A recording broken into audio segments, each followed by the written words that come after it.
Soybean দিয়েও যে এত সুন্দর বিরিয়ানি রান্না করা যায় আগে জানতাম না। বিশ্বাস করুন খুবই মজাদার হয়েছে।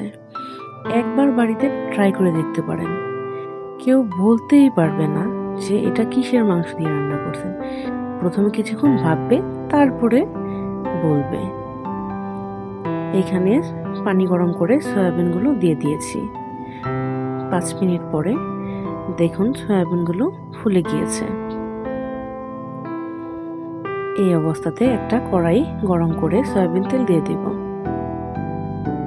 এইবার আগে থেকে কেটে নেওয়া পেঁয়াজ কুচি দিয়ে দেব। আসসালামু আলাইকুম, কেমন আছেন সবাই? আশা করছি খুব ভালো আছেন। যারা ভিডিওটা দেখছেন অবশ্যই একটা লাইক কমেন্ট করবেন। যারা আমার চ্যানেলে নতুন দেখছেন অবশ্যই সাবস্ক্রাইব করবেন। পেঁয়াজ ভাজা হতে হতে এদিকে আমি একটা মশলা তৈরি করে নেব। এইখানে 2 টেবিল চামচ আদা রসুন বাটা, বিরিয়ানি মশলা দিয়ে দিব অর্ধেকটা।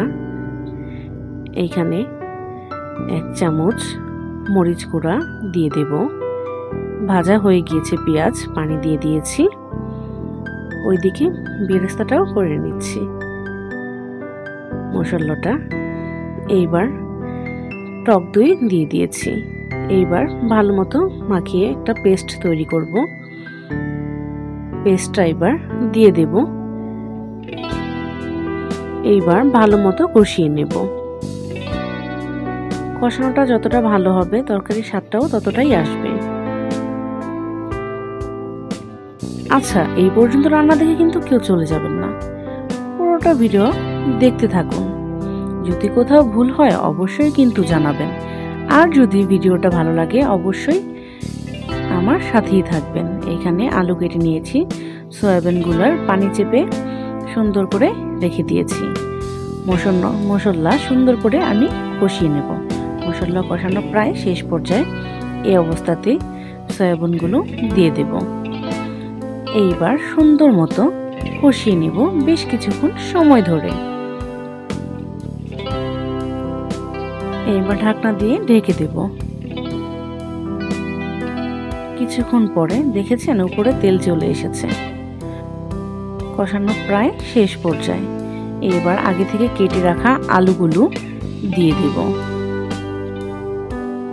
আলুগুলো দেওয়ার পরেও কিন্তু আমি বেশ কিছুক্ষণ সময় কষিয়ে নেব। পরিমাণ মতো লবণ দিয়ে দেব। এইবার একটু কষানোর জন্য পানি দিয়ে দেব। কিছুটা লিকুইড দুধ দিয়ে দেব। এইবার ঢাকনা দিয়ে রেখে বেশ কিছুক্ষণ পরে 5 মিনিট পরে চলে এসেছি। দেখেছেন কি সুন্দর হয়েছে কালারটা। আচ্ছা, কে কোথায় থেকে আমার ভিডিওটা দেখছেন অবশ্যই কিন্তু কমেন্টে জানাবেন। ভিডিওটা দেখছেন অবশ্যই লাইক দিতে ভুলে গেছেন, অবশ্যই একটা লাইক দিন। এইবারও ঢাকনা দিয়ে কিছুক্ষণ রেখে দেব। 5 মিনিট পরে আবার দেখুন কষানো হয়ে গিয়েছে। এবার কিছুটা জিরা ফাঁকি এবং টমেটো সস দিয়ে একটু কষিয়ে নেব।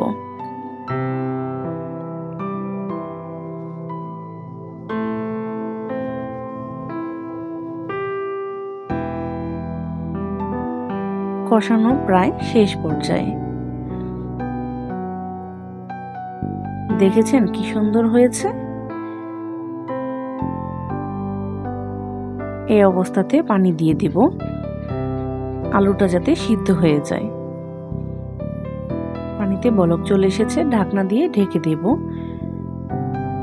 5 মিনিট পরে দেখুন আবার ফিরে এসেছি। ঝোলটা কিন্তু ঘন হয়ে গিয়েছে। আবার নাড়াচাড়া দিয়ে আবার ঢেকে দেব ঝোলটা না কমা পর্যন্ত।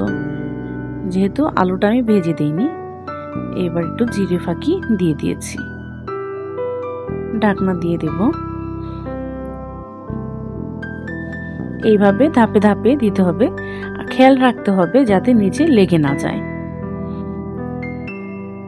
এই অবস্থাতে নামিয়ে নেব। অপর দিকে আমি একটা হাঁড়ি বসিয়ে দিয়েছি, পরিমাণ মতো তেল দিয়ে দিয়েছি। বড় একটা দারচিনি, 3টা এলাচ এবং কয়েকটা লং দিয়েছি। আমি অন্য একটা চুলায় পানি গরম করে নিয়েছি। এবার পেঁয়াজ কুচি দিয়ে দিয়েছি। পেঁয়াজ কুচি বাদামি কালার হওয়া পর্যন্ত ভেজে নেব। অন্যদিকে আমি চাল ধুয়ে, এটা চাষি চাল, পোলার চাল, যেটা চিনি গুঁড়া পোলার চাল, সেটা দিয়ে দেব। আধা ঘন্টা কিন্তু আমি ভিজিয়ে রেখেছিলাম।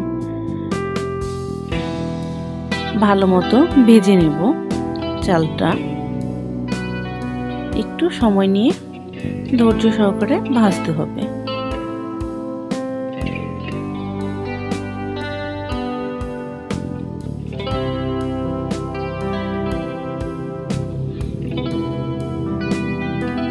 চালটা ভাজা প্রায় শেষ হয়ে গিয়েছে। এবার ফুটন্ত গরম পানি দিয়ে দেব।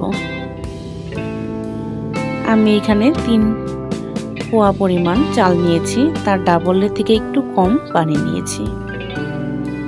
এইবার ঢাকনা দিয়ে ঢেকে দেব। দেখুন কি সুন্দর বলক চলে এসেছে। এইবার পরিমাণ মতো কাঁচামরিচ দিয়ে দিয়েছি। দেখেছেন? আচ্ছা, এই পর্যন্ত যারা আমার ভিডিওটা দেখছেন তাদেরকে অসংখ্য ধন্যবাদ এতটা ধৈর্য সহকারে ভিডিওটা দেখার জন্য। পানি কিন্তু টেনে গিয়েছে। আমি লবণ পরিমাপ করে নিচ্ছি। কিছুটা কম মনে হয়েছে, তাই আবার একটু লবণ দিয়ে দিয়েছি।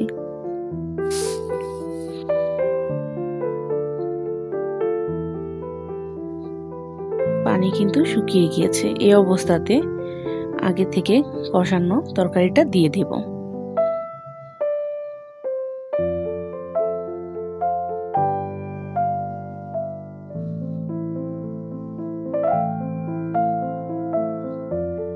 এইবার সুন্দর করে মিশিয়ে নেব।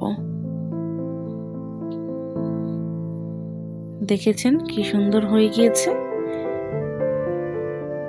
ভালো মতো মিশিয়ে এবার ভাপে দিয়ে দেব। ঢাকনা দিয়ে বেশ কিছুক্ষণের জন্য রেখে দেব। আমি কড়াইয়ের নিচে একটি কড়াই দিয়ে নিয়েছিলাম। আমার বিরিয়ানি রান্না কিন্তু কমপ্লিট। আলহামদুলিল্লাহ, খুবই ভালো হয়েছিল। আমার মেয়ে খুব মজা করে খেয়েছে। আমার যা তো বুঝতেই পারেননি যে এটা কিসের মাংস দিয়ে রান্না করেছি। বড় যা বলেছে এটা বিদেশি মাংস। খাওয়া শেষে বলছে ডেকে, তুমি কি রান্না করছো? বড় ভাবি তো বললো বিদেশি মাংস। আমি বললাম এটা বিদেশি মাংস নয়, এটা সয়াবিন। ধন্যবাদ এতক্ষণ আমার সাথে থাকার জন্য।